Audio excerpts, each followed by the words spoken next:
Welcome everyone to Americana. I'd like to welcome my next guest, Mr. Guillaume Claret, Director of Business Development with H20 Innovation. Thank you very much for taking this time today. Thank you. First of all, tell me all about H20 Innovation's products and services. Okay. So H20 Innovation is a water treatment systems manufacturer. We actually design and fabricate water treatment systems that are dedicated for the production of drinking water for municipalities. Also, we will design and manufacture wastewater treatment systems, again, for either municipalities, industries. And finally, another line of product is more on the process side. So we manufacture systems that will be used for ultra pure water in some industries. And we do that following mainly two process phases. One of our key technology is membrane filtration.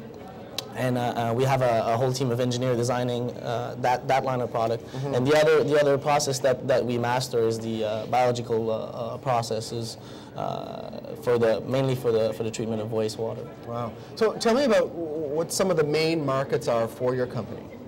Okay. Well, as of today, I think H20 Innovation became a really strong player in North America. So started in 1999 in Quebec City in Canada. Mm-hmm. As of now, we have 4 offices in Canada and also 4 offices in the United States. So I think that the United States is definitely one of our main market and one of the market that we have worked extremely hard to penetrate in the past 3 or 4 years. Yeah. Now that I think we've got a pretty well established position and recognition also in the industry in North America, we wanna go ahead and find new markets outside of North America, which would be the markets of Northern Africa, including countries like Algeria, Morocco, the Middle East. And I'm also having thoughts about the market of Australia, just because of the draft problems that they have down there. Big water scarcity in Australia at the moment. Wow. So how challenging is it to manage this growth? You've established your presence in the U.S.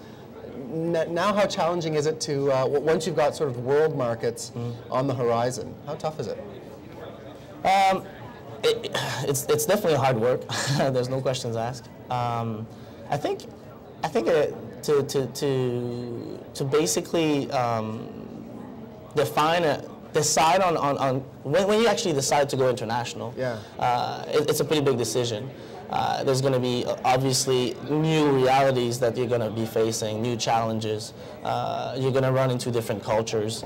When we moved to the States, we first thought this is going to be easy. States, Canada is a very identical reality business-wise, but it's not. There's every state inside the United States actually is completely different regulations as far as we're concerned. So the regulations, in other words, good example is I don't have to reach the same wastewater effluent criteria in California as I have to do in Texas. California is the most stringent state worldwide at the time we speak. So it means that our systems have to be designed. So we had to do a little bit of R&D, redesign our system to be able to reach those criteria. So this is tough, but we have to be quick, to realize what's happening in other markets, and then be able to adapt. So adaptability was key, and I think we did a pretty good job.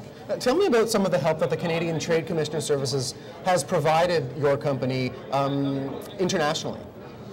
Well, for example, I was talking about the Algeria market. Mm-hmm. We have participated in some trade missions that were organized by the trade commissioners, their services, including trade shows. Those missions were basically they would regroup different Canadian companies and bring them to environmental technology trade shows in Algiers. Algeria, that was in 2008, and so we benefited from financial help.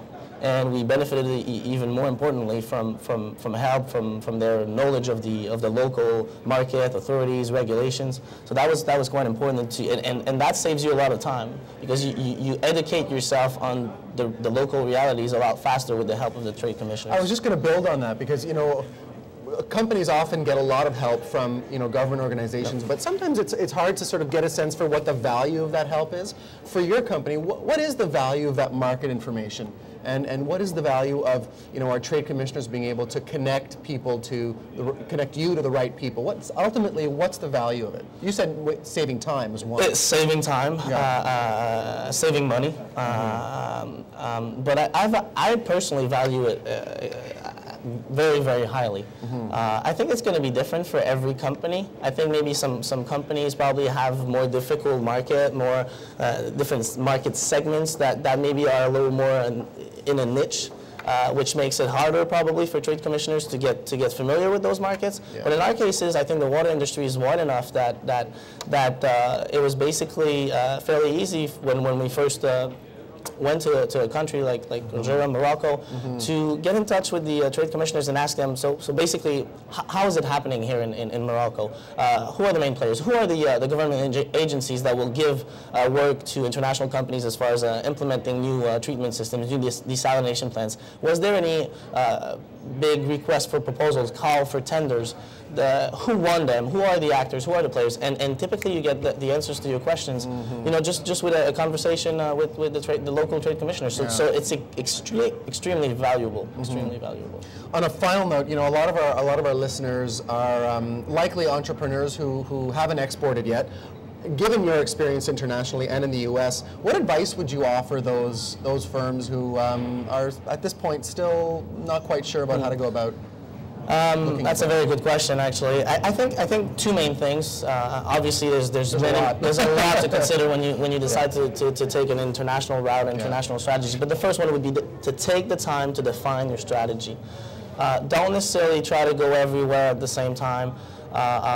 Focus on certain markets that you think will really benefit your company for various reasons, and take the time to establish that. Don't try to go global, every country tomorrow. At least that was true in our cases, and try to identify the good reasons why a certain market, a certain country would probably be better for you, and you'd be more successful in one location than another one. So that would be the first thing. The second thing is presence, local presence. Don't expect to go to a country, sign a contract, and then keep signing contracts over and over if you don't dedicate yourself to being there or having company resources locally based, or who would ensure a long-term presence and a permanent turnover in international grounds. So those would be two key things not to forget, for sure. Yeah. Cool, great advice, and thank you very much for taking this time today. Thanks to you.